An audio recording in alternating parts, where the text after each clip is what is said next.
submitted by Special Investigator Johnny Dollar to the Great Columbian Life Insurance Company. The following is an accounting of my expenditures during the investigation of the circumstances surrounding the murder of your policyholder, Loyal B. Martin, or how to take a vacation in Fairfield County. Expense account item 1. $3.20 mileage from Hartford, Connecticut to the country estate of the deceased. I drove up a long cement driveway towards a mausoleum-type manor house. There were rolling green lawns liberally sprinkled with statuary, and the thought occurred to me that if he had spent much of his life here, the late Mr. Martin was most fortunate. He'd feel right at home in a cemetery.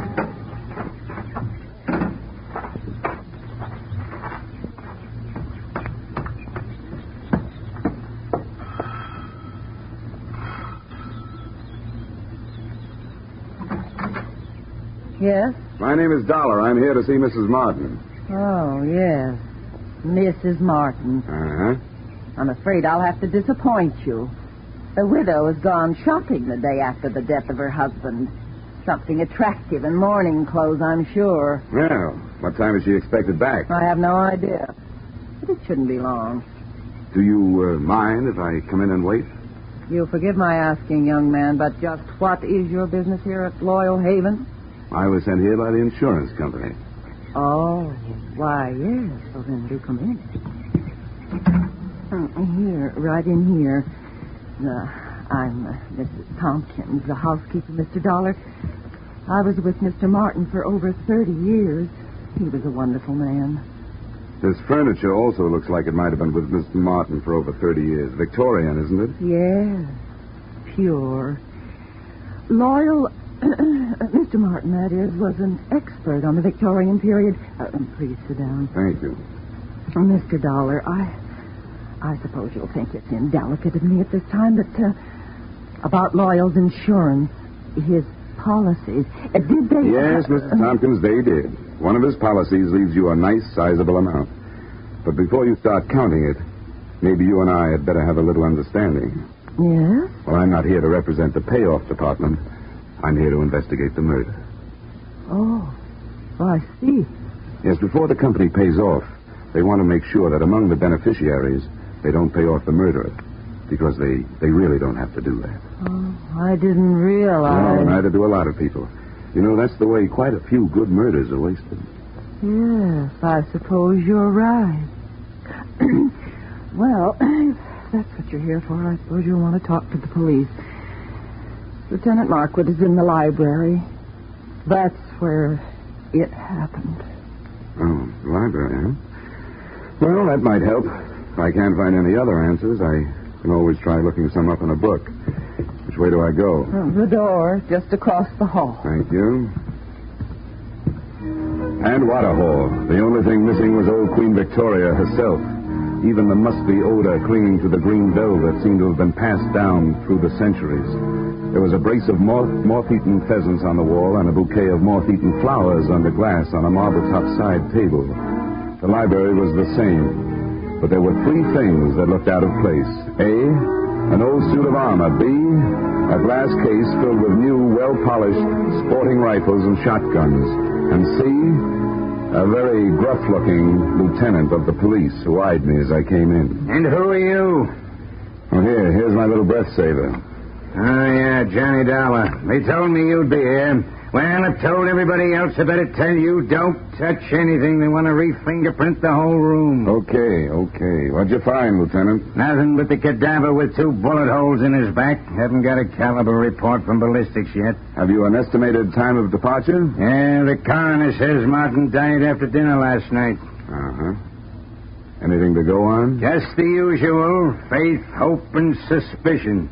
His wife, too young and too pretty for an ugly old buck like Martin, must have married him for his money.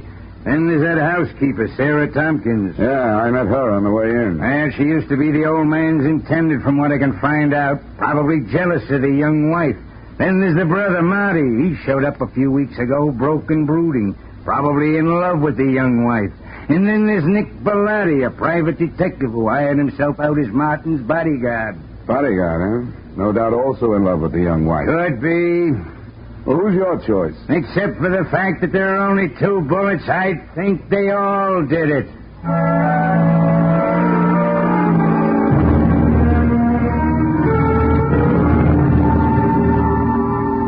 The nose through which Lieutenant Mark would talk was a long one, and in more ways than one, a horn of plenty. For out of it had poured enough motives and suspects to furnish a dozen murders. I started through this cast of characters and found that all of them had very little to say and didn't want to say it. The first I dug up was the bodyguard, my brother investigator, Nick Bellotti, as he returned from a horseback ride. Glad to have you on the case, Dollar. The police have tied my hands. They told me to stay out of it, but to stick around. Have you got any ideas? Everybody seems to think it was an inside job, that somebody in the household did it. I'm not so sure. And the reason I was around was because old man Martin made too many dollars and too many enemies doing it. But that's only my opinion. Why don't you talk to the old boy's younger brother, Marty?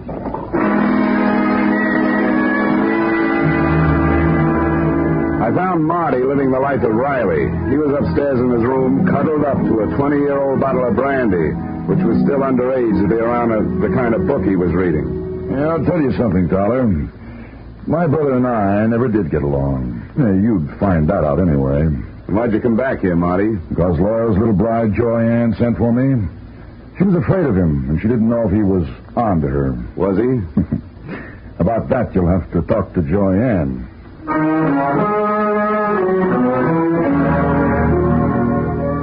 Joy Ann didn't get home until 3 o'clock in the afternoon. I caught up with her 20 minutes later as she came dripping out of the swimming pool. The suit she was wearing would have gotten her pinched on the Riviera. Oh, that was refreshing. Yeah, it certainly is. Toss me that towel, will you? Yeah, surely. Here, Mrs. Martin. Joyanne, I hate formality.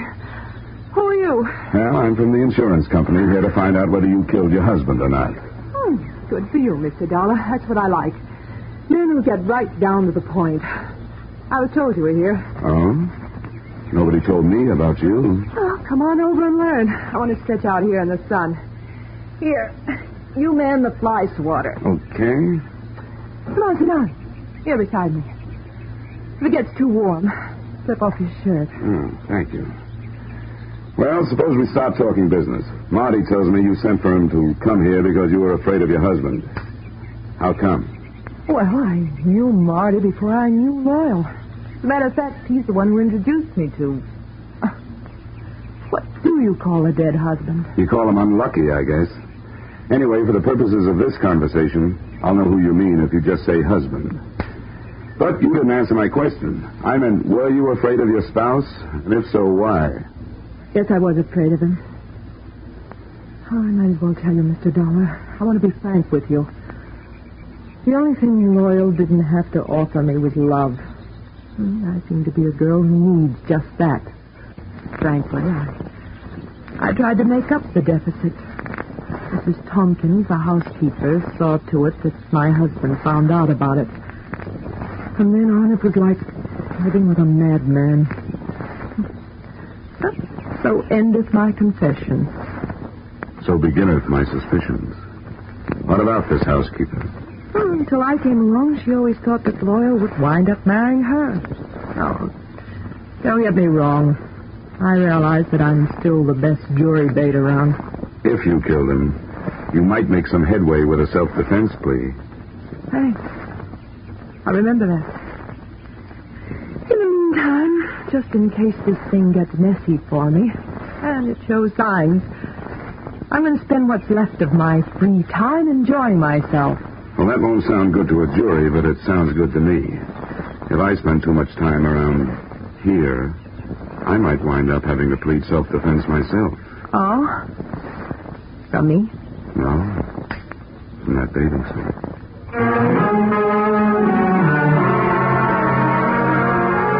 I spent the rest of the afternoon trying to keep 2 eyes on 4 people, reading from left to right. Brother Marty stayed in his room, finishing his book and his brandy. Nick Bellotti, the bodyguard with no body to guard, got back on his horse and cantered off into the sunset. The joyous widow, Joy Ann, locked herself in her room, and all I could get through the keyhole was the sound of a light and lovely snore. I couldn't tell whether it was the genuine article or not. Having no way of checking, I picked up the trail of Sarah Tompkins, the housekeeper. She, at least, was apparently up to no good. I found her in the library doing just what Lieutenant Markwood had told her not to do, smearing the surfaces of Mr. Martin's desk with a dust rag. And as anybody knows, you can't fingerprint a dust rag. Hey, cut it out! How dare you? Mr. Martin's private study. Those are the police private fingerprints you're messing up. I was doing nothing of the sort. I was dusting his desk. I always do it at this time of day. Get out of here. You don't belong in here. Keep your wig on, Mrs. Tompkins. I'll not be told what to do by outsiders. Everything was all right until outsiders started coming in. If it wasn't for outsiders loyal, it'd still be alive. First that girl, then his brother and that detective. Now it's the police and you. Why did any of you have to come here?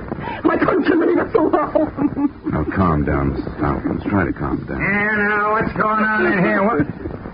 Oh, and what are you two lovebirds up to? It's all right, Lieutenant. I'll tell you about it later. All right, but get her out of here. I've got some looking to do privately. Take her down to her room and then come back. You mean you got something hot? It ain't cold. Okay, Mrs. Tompkins, come on. But I haven't finished in there. Come on, you can get it later. There's just time for you to take a little rest before dinner. But I never rest this time of day. He didn't like me to. Mrs. Tompkins, come on, tell me. Really, why were you wiping off that desk? Those police this morning scattered white powder all over his desk. He would have been furious with me. He hated any kind The shots had come from the library, and that's where I went, but not fast enough. By the time I got there, Lieutenant Markwood was dead, and whoever had done the shooting was gone, apparently through an open window. Markwood still clutched the shotgun he'd grabbed out of the gun case, but hadn't had a chance to use. Two things had just died in that room: the lieutenant and the hot piece of evidence he'd never had the chance to pass on to me.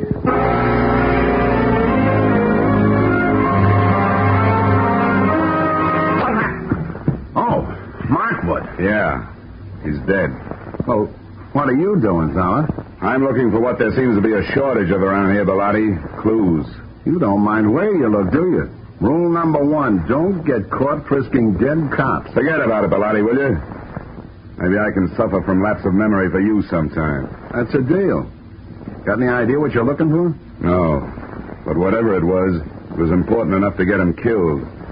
I'd hoped maybe there'd be something in his notebook, for instance. Any luck? Well, very little. It's a brand new book, only one notation in it. Here it is. Check tattooing diameter. Recheck penetration. What do you make of that? It's too scientific for me. I'm a skip case and divorce type detective myself. All I know is you'd better put that book back in his pocket and leave it there. Yeah, I guess you're right. Nice timing, Bellotti, and remember, thanks for the loss of memory. Forget it. Hey, what happened? What's going on Good here? Lord. Lieutenant Markwood. Who did it? Dealer's choice. So far, the dealer's the only one who knows. First my brother, now Lieutenant Markwood.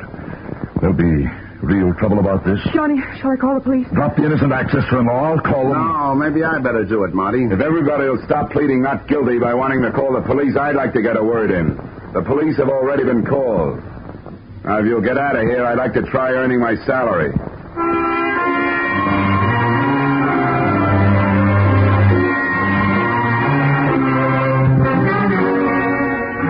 If I had had longer ears and more soulful eyes, I would have been all bloodhound, because I could sniff out the first of the trail. The smell of cordite told me that Lieutenant Markwood's killer had either been inside the room when he fired, or just outside with the weapon pointed through the still open window.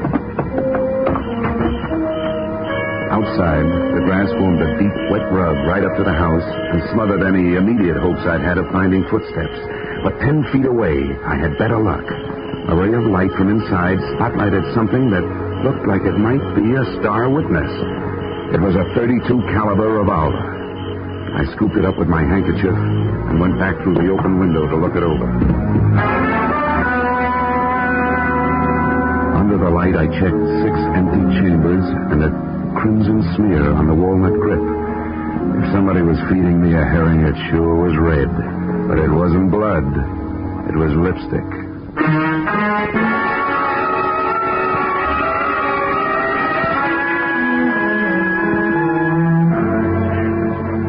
I'd like to introduce myself, Dollar. I'm Sergeant Norton McDougal. How are you, Sergeant? Poor Markwood. Thank the Lord he didn't have any wife and kids. Yeah, I'm glad to hear that. Cops usually do. There's one good thing about it. When a police officer goes, there's plenty of them that lives on to fight back. All the police in the world. You can throw in the private ones, too, Sergeant. Thanks, Dollar. And now maybe I'd better take your statement. Well, it won't take long. I heard the shots from the hallway, and I came back. He was killed either from inside the room or just outside the window. I didn't get a look at the killer, but I found what might be the murder gun. Here it is. Watch that handkerchief. 32 caliber. Yeah, how does that match up with the gun that killed old man Martin? Do you know? Same caliber. Uh-huh. I wonder what he was doing with this shotgun. It ain't loaded, and Markwood knew better than to wave an unloaded gun in the face of a full one. Did you get anything else out of ballistics, Sergeant? Headache. Dollar, what we got from ballistics don't add up with what we got from autopsy. Well, how's that? Those 2 slugs entered Martin's body an inch and a half apart. But, according to the shallow penetration, they were fired from a distance of 300 yards. Now, do you know anybody who could do that kind of shooting with a 32? That's pretty fancy shooting. Could it have been done with a stationary mount? No, not a chance. The body would have started falling after the first shot, and you can't re-aim a stationary mount that fast. Yeah, you're right. You know, I didn't have a chance to spend much time with Markwood before he got it, so I don't have much to work on. You got anything to spare? Just a lot of routine confusion so far. You know yourself, Dolly. You take 4 witnesses, you're bound to get at least 2 different stories. 2 of the people that heard the shooting when Martin got killed last night said they heard 2 shots. The other 2 eyewitnesses said they heard 1. The only thing the whole 4 agree on is that they didn't see anything. Well, that sounds familiar. Thanks anyway, Sergeant. Sure, anytime.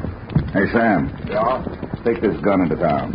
Tell ballistics to run it through for fingerprints and check it against those slugs in the Martin case. I want to report right away. I hitched the ride with that gun into the ballistics department. While waiting for the test to be made, I asked some questions, and I came up with a real brain buster. Despite the fact that the penetration report said that Martin had been shot from a distance of 300 yards, his skin and clothing had been tattooed with powder, indicating the shots had been fired at close range. The tree that little puzzler put me up would have made the giant redwood forest look like a hedge. Then they gave me the ballistic report. The lands and ghouls scored into the slugs by the revolver barrel proved that both Loyal Martin and Lieutenant Markwood had been killed by the 32 caliber gun I'd picked up in the yard. No prints on it. Registered owner, a young lady who looked much better in a bathing suit than she'd ever look in the electric chair. The widow, Joyanne Martin.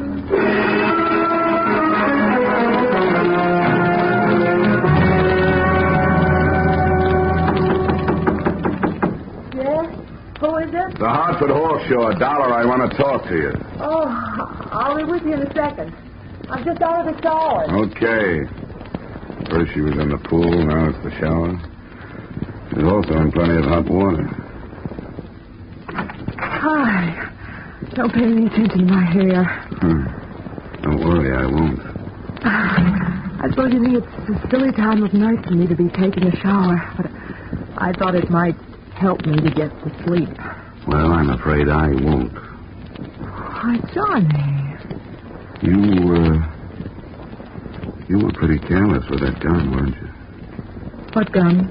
Oh, that handy little 32 caliber gun with a handy little registration number engraved on it that told the nasty old police that you bought it 6 weeks ago.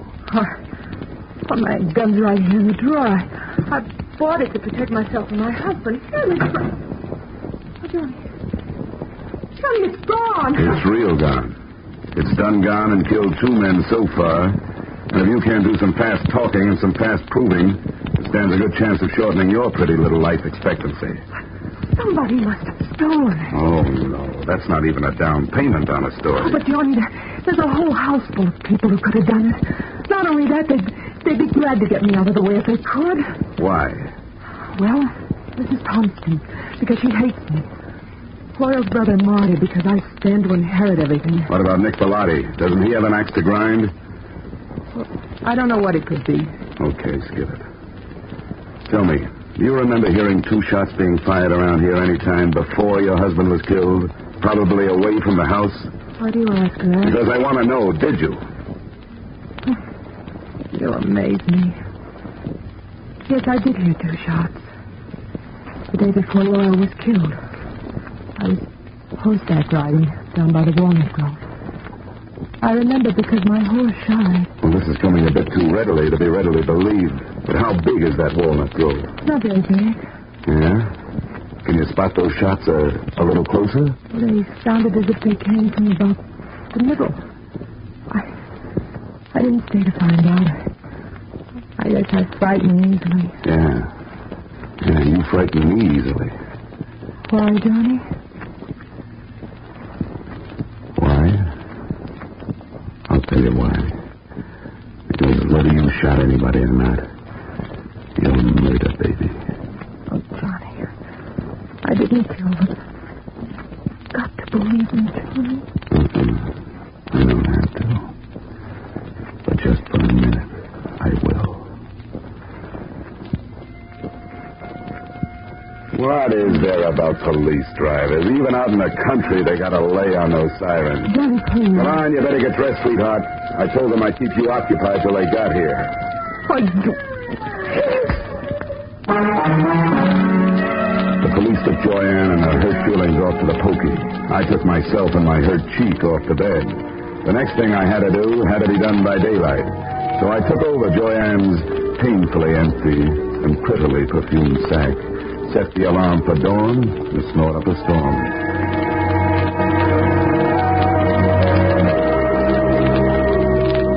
I never knew before how much went on in the country so early in the morning. On the way to the walnut grove, the damp air washed the cobwebs out of my head, and I started thinking. Now, first, Royal Martin had been found dead with 2 bullet holes in him. Yet 2 of the witnesses, Joyanne and the housekeeper, Mrs. Tompkins, had heard only 1 shot. Second, that powder burn tattooing on the body, denoting a close-range killing, was in violent argument with a bullet penetration report which screamed long-range killing. Those facts, added to what was in Lieutenant Markwood's notebook, plus that shotgun clutched in his dead hand, came close to tallying up the total that had cost him his life.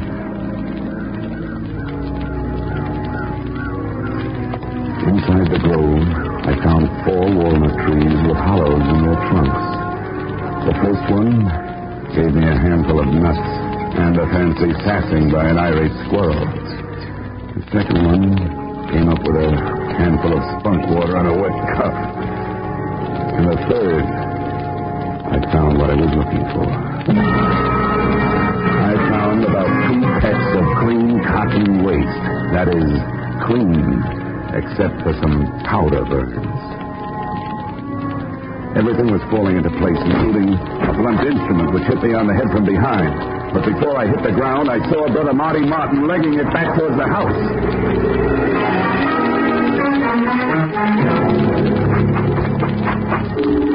I made it up the house and up the hill and onto the trail, and was just starting up the stairs when I heard another out-of-season 4th of July.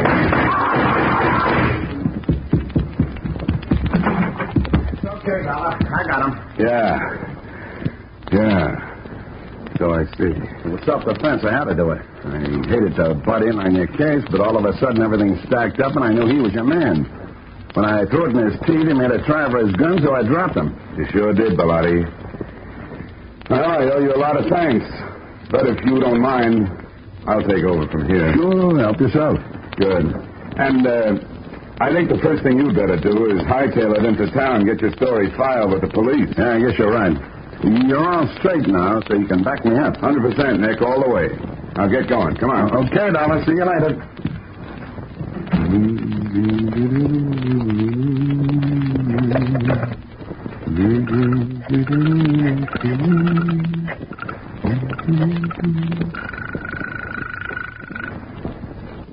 Sergeant Norman McDougal. Yes, sir. Sergeant McDougal. Johnny Dollar, Sergeant. Oh, yeah, Dollar. What's new? Well, just another corpse. And in just about 15 minutes, the guy who made it one and conspired on the other 2 killings is going to walk right into your arms through the station house door. What? Who is it? Nick Bellotti, New York private license. He just shot his partner in this thing, Marty Martin. You're crazy. What about this girl? It was her gun. That was their fondest hope, Sergeant, to pin it on her. They borrowed her gun, fired 2 slugs from it into some cotton waste, then took the slugs and stuck them in a shotgun shell. 1 shot, just like both ladies said they heard. The shotgun Lieutenant Markwood was looking at when he died was really the Martin murder weapon. Oh, that takes care of the powder burns and the shallow penetration, yeah. Well, thanks a lot, Dollar. I'll be waiting for him. Hey, wait a minute. What's he walking in here for under his own power? To tell you an early morning bedtime story, just before you go off duty. He'll give you a pitch about a self-defense killing. It's a lie. The victim wasn't carrying a gun. If he had been, he would have used it on me, but he didn't. He used the sap. The sap.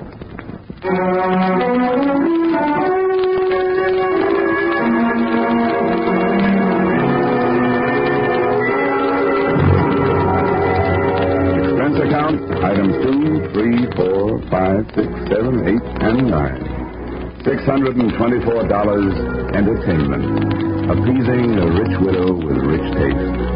Expense account, items 1 through 13 inclusive, $160 entertainment of poor insurance investigator with extravagant taste. Expense account, item 14, $7.80 mileage New York to Hartford. You may disagree with that item, claiming that I finished the case in Fairfield County, but I didn't finish the case until I left her. And New York City is where I left her. Expense account total, $823. Signed, yours,